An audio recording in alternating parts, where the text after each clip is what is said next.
Stop leeching off me, you deadbeat. For over 20 years, I thought I had been devoted to Thomas. Despite all that, is this really what Thomas has been thinking all this time? I wasn't leeching off him, I was trying to be a supportive partner, I said, but my voice trailed off. I couldn't find the words to express my hurt as my strength drained away. Ryan's a working adult now, Thomas continued, his voice growing louder. You don't have any reason to cling to me anymore, do you? But enough, I don't want to hear your excuses. At that moment, I realized it was over. My feelings would never reach him. Something inside me snapped, like a thread of love that had held my heart together. With it, my feelings for Thomas began to fade. We were a married couple just moments ago, but now he felt like a stranger. It was clear he had been using me all along, never truly loving me. Otherwise, he wouldn't have brazenly cheated and tried to kick me out. I didn't care what happened to him anymore. No, I had to take him down completely. I decided to lift my head and look Thomas straight in the eye. My name is Mila Smith, a 50-year-old housewife. I've been married to Thomas for 25 years, and our son Ryan just graduated from college and started working. With parenting duties winding down, I was looking forward to pursuing my interests. That's what I'm thinking right now, but there's one problem: my relationship with Thomas. He's far from an ideal husband or father. It's hard to find any redeeming qualities in him. He cheats, and he barely contributes to our household expenses. Can you at least bring home the living expenses? I ask. What, you're living off me, and you have the nerve to talk back? He always retorts like this. Maybe it's hopeless. Maybe divorce is the only option. I've been thinking about it more and more lately, but it's not easy to just bring up divorce. I'm also bound by a promise to my father-in-law, who's currently hospitalized. He's done so much for me, and I feel obligated to tolerate things as long as I can.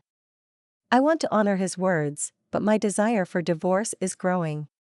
Torn between these conflicting feelings, I find myself reminiscing about the happier times before marriage.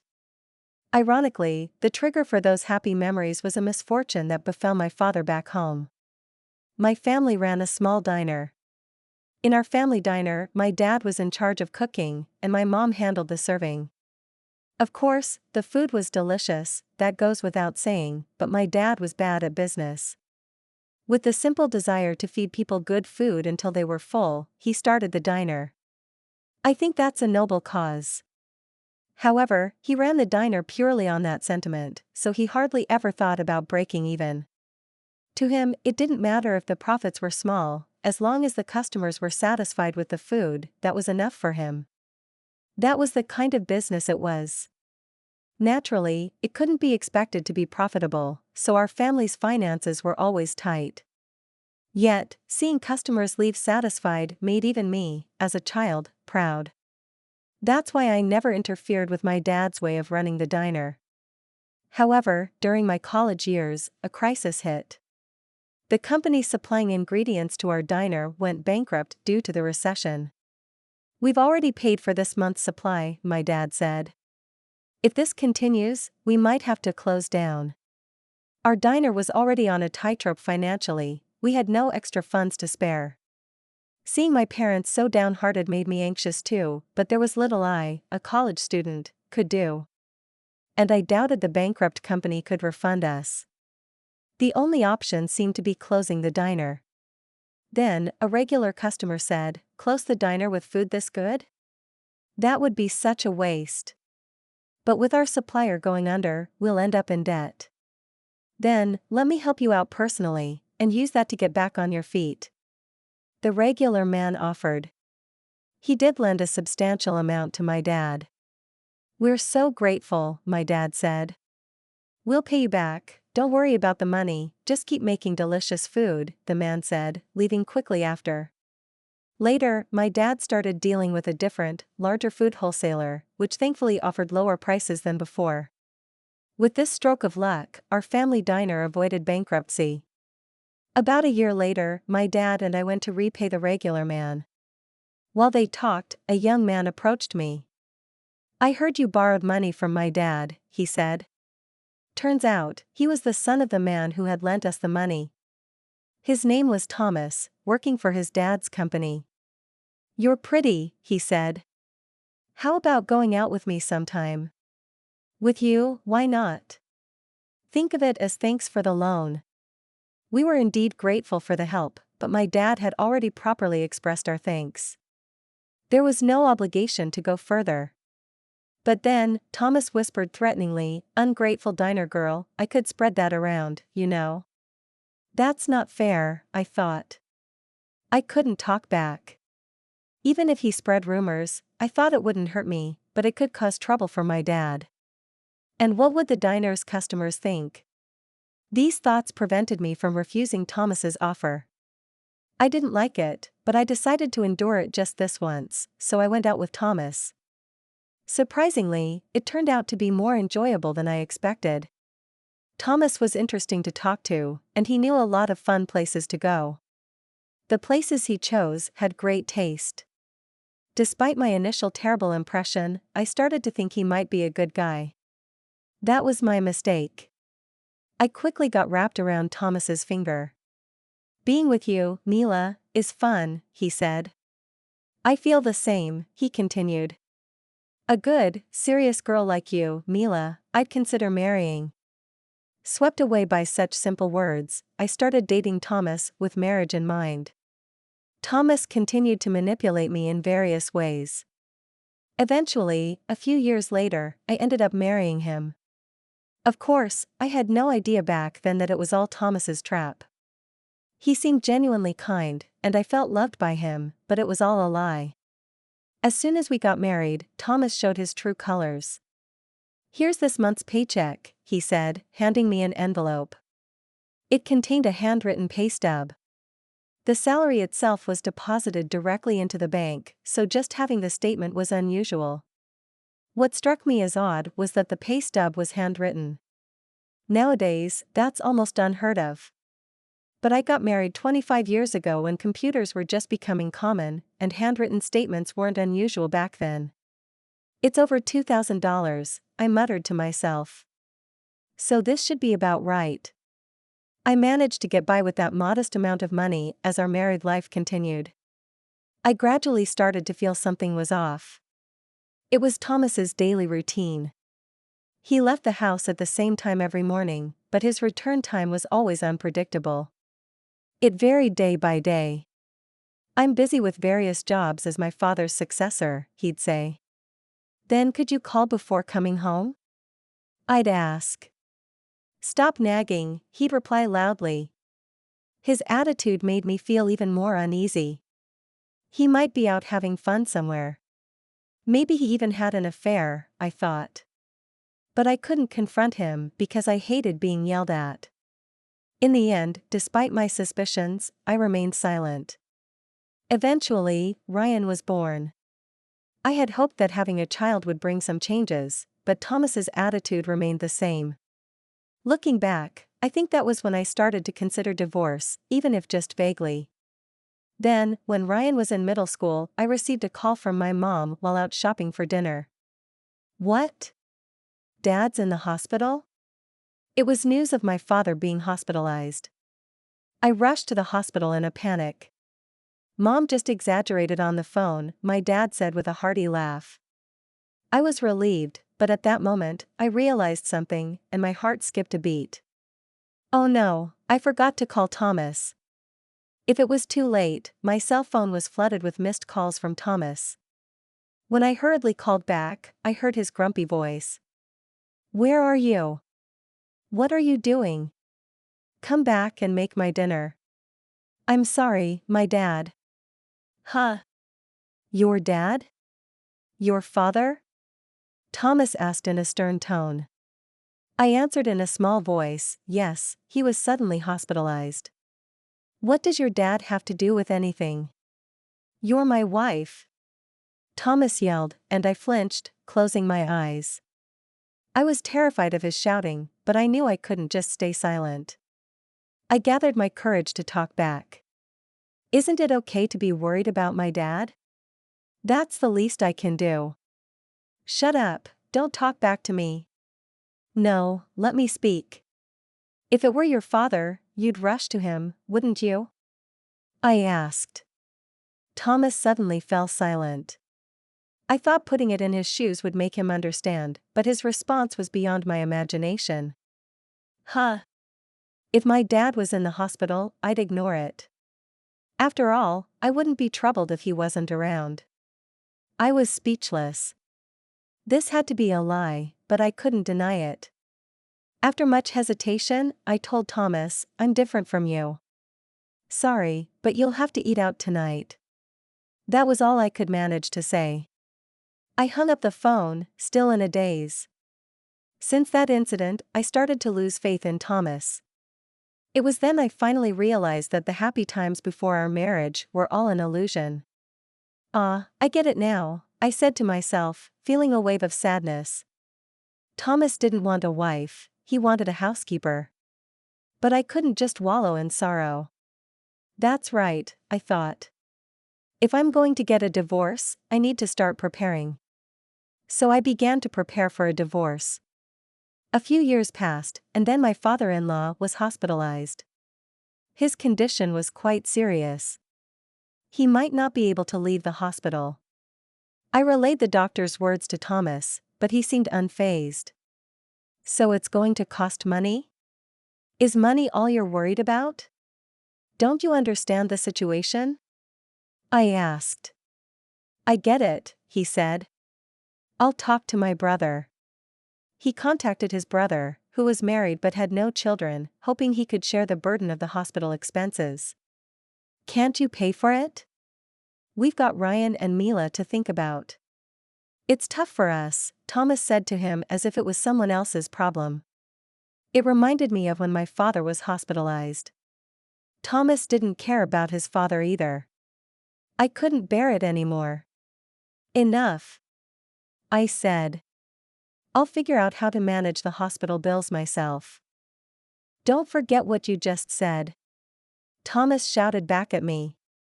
I nodded firmly. In the end, my words led to us shouldering the cost of my father-in-law's hospitalization. Furthermore, my father-in-law stepped down from his position as president due to his illness, and Thomas took over the role. Regardless, Thomas didn't like that I had stepped in.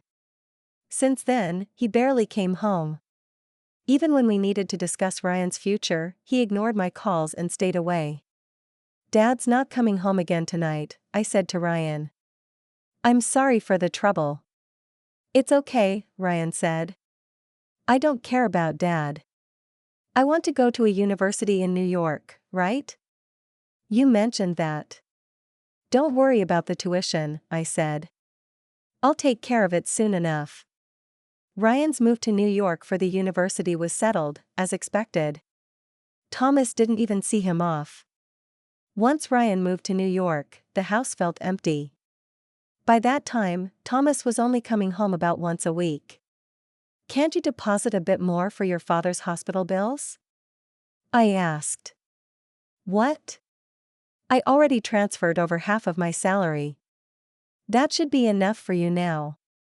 The amount he transferred was just a small sum. It was just a fraction of his salary. His claim of transferring more than half was a lie. I knew that already, but I just didn't have the energy to complain anymore. Years went by, and then I received news that Ryan was going to start his job. Ryan's got a job now, so it's probably a good time to bring up divorce, I thought. Over these years, I had prepared everything needed for a divorce. All that was left was finding the right moment. Where and when could I bring it up without causing too much trouble? These thoughts kept running through my mind. It's not about whether it causes trouble or not, I said to myself with a self-deprecating laugh. One day, after visiting my father-in-law in the hospital and having a casual chat with him, I returned home as usual. When I tried to unlock the door, I realized something startling: the door was already open. Could it be a burglar? I peeked inside the house apprehensively. Then, I heard the sound of the TV and Thomas's laughter coming from the living room. So Thomas was home. Relieved, I entered the living room, where Thomas was laughing loudly while watching TV. You're home? I asked. Yeah, thought I'd do some cleaning up around here, he said. Cleaning up? I asked, looking around. On closer inspection, I noticed some items were missing. Something seems missing, I said. Yeah, I threw some stuff out, he said. Your stuff? I gasped and rushed to my room. The room was empty. My computer, TV, and even my favorite mug are all gone. The bed, everything was missing. What's the meaning of this? Didn't need them anymore, so I threw them out. Didn't need them? I asked. What am I supposed to do now? I raised my voice. Thomas frowned, looked away, and sighed. What can I say? I'm tired of supporting you. What? I'm your wife. I retorted. He got angry and raised his voice. Do I have to spell it out for you? Stop leeching off me, you deadbeat. For over 20 years, I thought I had been devoted to Thomas, and this is what he thought of me. I wasn't leeching off him, I was just trying to be a supportive partner. But I couldn't find the words to say that as I felt all my strength drain away. Now that Ryan has a job and is an adult, you don't have any reason to leech off me, do you? But quiet, I don't want to hear your excuses, Thomas yelled. I realized it was hopeless. My feelings weren't getting through to him. At that moment, I felt a snap inside me. It was as if the thread of love that connected our hearts had been cut. Simultaneously, my feelings for Thomas started to fade. We were a couple just moments ago, but now he felt like a stranger. He had been using me all along. He never loved me, otherwise, he wouldn't have brazenly cheated and tried to drive me out. I didn't care what happened to him anymore. No, I had to take him down completely. I made up my mind, lifted my head, and stared intently at Thomas. What? Got something to say? He asked. Nothing. If you want me to leave, I'll do just that, I said, slamming the living room door behind me and heading to my room. But there was nothing of mine left, not a single piece of clothing remained. Don't bother looking, Thomas said. I had the junk collectors take everything away. Which company? I asked. There's a flyer right there, he said, pointing to a flyer on the floor. That one, he said. I picked up the flyer from the floor and dialed the number, telling Thomas, I'll make sure you regret this, and left the house. The call connected shortly after. After explaining the situation, they understood immediately. It seemed they had felt something was off with Thomas's behavior. They had kept everything in the state it was collected. I'll be right over, I said politely, and hung up. Later, I visited the collection company. After thanking them, I had them move my belongings to a storage unit I had just rented. Relieved that my belongings were safe, I felt a sense of ease for the moment. He shouldn't think he can do something like this and get away with it for free. I gritted my teeth and called Ryan. I briefly explained the situation and then said, so I've decided to move out. Considering divorce. That's the plan for Ryan and me. That's okay, right? Ryan asked. Okay, he said, hurriedly ending the call. He seemed scared of me. Was I that angry? I wondered, putting my phone back in my purse. I headed straight to a nearby business hotel. I had already decided on a place to move to. The reason was simple. I had been planning to discuss divorce with Thomas soon. I intended to divorce and move there to start a new life. Well, it's just that my plans got moved up a little. Honestly, I wasn't in trouble. It was just a matter of being 2 weeks ahead of schedule. 2 weeks living in a hotel, what a waste. I had no other choice. As a housewife, I couldn't help but feel it was extravagant. Maybe I should bill him for this hotel stay anyway. Brace yourself, Thomas, I muttered, starting to work on my post-divorce plans. About 10 days into my stay at the business hotel, while having lunch, Thomas called me. As soon as I answered, he started shouting. You've stolen my money. Huh? What are you talking about? Don't play dumb. It's about my dad's hospital bills. The hospital just called demanding payment. Ah, that's what he meant. Sighing, I responded, you should pay for it.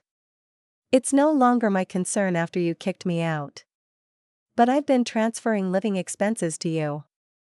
You should pay it from there, he said. Yes, but isn't that passbook now with you? I retorted calmly, but I knew there was no money in that account, which made me smirk. I have the passbook, but there's no money in it. That's why I'm saying you stole it. I haven't stolen anything. Don't lie. Who else could use it, he said. He didn't seem to realize that the transferred amount was too little. Exasperated, I explained, there was just too little money from the start. If there's no money for hospital bills, why don't you use your allowance? I asked. My allowance? Thomas started to panic, clearly thinking I didn't know about it. Since our marriage began, Thomas had been giving me handwritten salary slips to hide the fact he was taking a portion of his salary for himself. In other words, the money he skimmed was his allowance. I once asked your father about your salary amount, I said. So that's. He looked puzzled, but he told me. So I knew you were taking money. After I said that, Thomas fell silent. There was a long pause, so long I thought the call had ended, but then he suddenly raised his voice again. What's wrong with me spending the money? I earned it. It's your fault for using up all the money I gave you. Yeah, and then that's it. We're getting a divorce. I'm going to demand alimony. You'll pay back every penny you used. Thomas declared. At his words, I smirked. I had him right where I wanted now. He couldn't escape. Oh, thank you, I replied cheerfully. I've been wanting a divorce too. Come over to my place for the divorce discussions. What? No, I mean, you want a divorce, right? I'm also prepared with evidence of your infidelity, I said, knowing he must be pale, even though I couldn't see him. His voice gave away his panic. Evidence of infidelity? What are you talking about? No use playing dumb. I have photographic evidence. Photographic evidence? He exclaimed, clearly rattled. I struggled to contain my laughter. I'll give you the address then. Let's meet next Sunday to discuss it in detail, I said, and after giving him the address to a certain place, I quickly hung up. I've successfully cornered him for a divorce. Now, if only I could make him apologize. That was the tricky part. I steeled myself for the confrontation on the promised Sunday. I arrived at the meeting place before the scheduled time. He should be arriving soon, I thought, scanning the surroundings. Then, I spotted Thomas in the corner of my eye. Over here. I called out, waving my hand. As Thomas looked up and saw me, he was visibly shocked. Huh? Here? Yes, I gave you this address, but this place, whose mansion is this? Thomas asked, looking behind me. There stood a mansion worth about $2 million, much larger than a normal house, with a garden, 3 floors, a basement, a theater room, and luxury cars parked in the attached garage. Pointing at the mansion, I smiled. This is my house. It's new and beautiful, isn't it? Huh? Your house? Yes, I said. I was planning to live here after the divorce, so I started building it a while ago. Indeed, the place I had summoned him to was my newly built house. Thomas, who had always seen me as just a housewife, was utterly astonished. Pushing him from behind, I led him into the house and guided him to the living room. Let's have our discussion, I said. This is my lawyer, I said, introducing my lawyer, who was waiting inside. But Thomas was too flustered to focus. His eyes darted around nervously. He seemed preoccupied with his surroundings, constantly looking around. He didn't even glance at the photos of his infidelity I had laid out on the table. He was unresponsive to my conversation, making our discussion unproductive. Eventually, Thomas asked in a low voice, "How did you afford this house?" I replied, knowing that was what he was curious about. "I bought it, plain and simple." Liar. A housewife can't afford that. To buy a house worth $2 million, you need an annual income of at least $300,000. But I do have that kind of income, I confidently answered him. I earn that much. Got a problem with that? No, but how? He asked. I was just casually helping a friend with her business, and before I knew it, it turned into this. This goes back a few years when my father's hospitalization led me to decide on divorce. I started preparing for it, and the first step was finding a job. I needed work to support myself post-divorce, so I started looking for a job that would allow me to live independently. Finding a good job wasn't easy, so I consulted my close friend, Sarah. "Why don't you help me with my business?" she asked. "Business? What do you do?" "Aquaculture on land," she said. "This method involves creating artificial pools to farm fish. An eco-friendly alternative that prevents ocean pollution." Of course, there were downsides, but it was also an environmentally friendly form of aquaculture that prevents ocean pollution. Sarah's father started this land-based aquaculture, and now Sarah has taken it over. So I work there. When I started helping the business, I said, the business suddenly began to thrive. My job was mainly negotiation and administrative work, and Sarah said I was a big help. Eventually, I was promoted to an executive position. It was all chance, but luck is part of skill too. Listening to my story, Thomas slumped in despair. Then, suddenly looking up, he said, "Okay, let's forget about the divorce talk. How about we start over?" I couldn't believe what he was saying and coldly replied, "Excuse me, can you save your sleep talk for when you're asleep?" "No, it's not a sleep talk. I want to start over with you," Thomas argued passionately. But I knew he was just dazzled by my money, so I replied sharply, "I refuse to be with someone who cheats and someone who neglects his father too." "No, about my father." "Quiet!" I shouted. "You might not know, but I've been paying for your father's hospital bills." Thomas had only given me a meager amount of money. After paying for groceries, utilities, and other miscellaneous expenses, there was often more month than month. That's all he ever provided. Naturally, it was impossible to pay for his father's hospital bills with that. At first, I managed somehow, but after I started working, I covered the costs with my salary. Even then, you wouldn't listen to me or visit your father in the hospital. How can I trust someone like that? I raised my voice, and Thomas looked downcast. Then, my lawyer spoke about the alimony. Thomas couldn't say anything and just looked down the whole time. Eventually, urged by the lawyer, Thomas signed the divorce papers. The alimony was settled at $60,000. "Now that we're divorced, you'll be paying your father's hospital bills," I said. "Yeah," Thomas nodded reluctantly. At least he didn't argue. I felt relieved. Finally, I sent Thomas away, almost pushing him out. It's finally over, I thought. My only regret was that I didn't get an apology from Thomas. But I had one last move to make that would make him apologize. With that thought, a smile crept onto my face. A few days later, on my way back from the office, someone called out from behind. "Hey, Mila." I turned to see Thomas standing there. "Don't address me so casually," I said. "We're divorced now."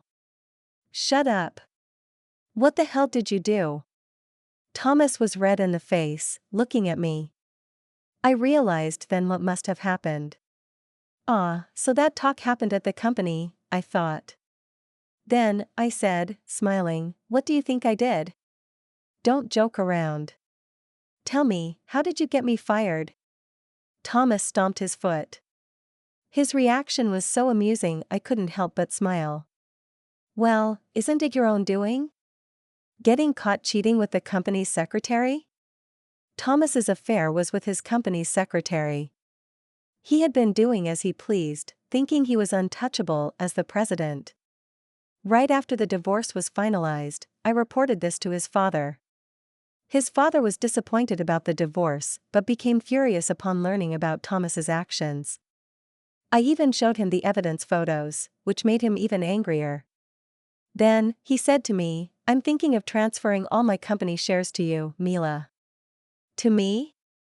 I asked. Wouldn't Thomas's brother be a better choice? No, he said. I want to give them to you. Use them to dethrone Thomas from his position as president.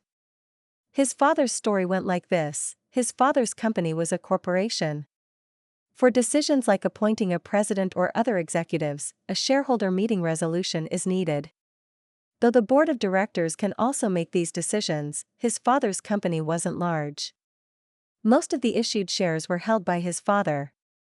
This meant that a single shareholder could make decisions.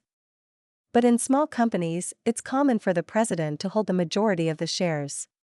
If I received all of his father's shares, I would have the power to make decisions alone. However, Thomas's dismissal wasn't my decision. I informed his brother that I had acquired the shares. All I did was report Thomas's infidelity. The rest was his brother's decision. Your brother was considerate, I said. Him? Why would he listen to you? It's not about listening to me, I responded. He decided for the good of the company.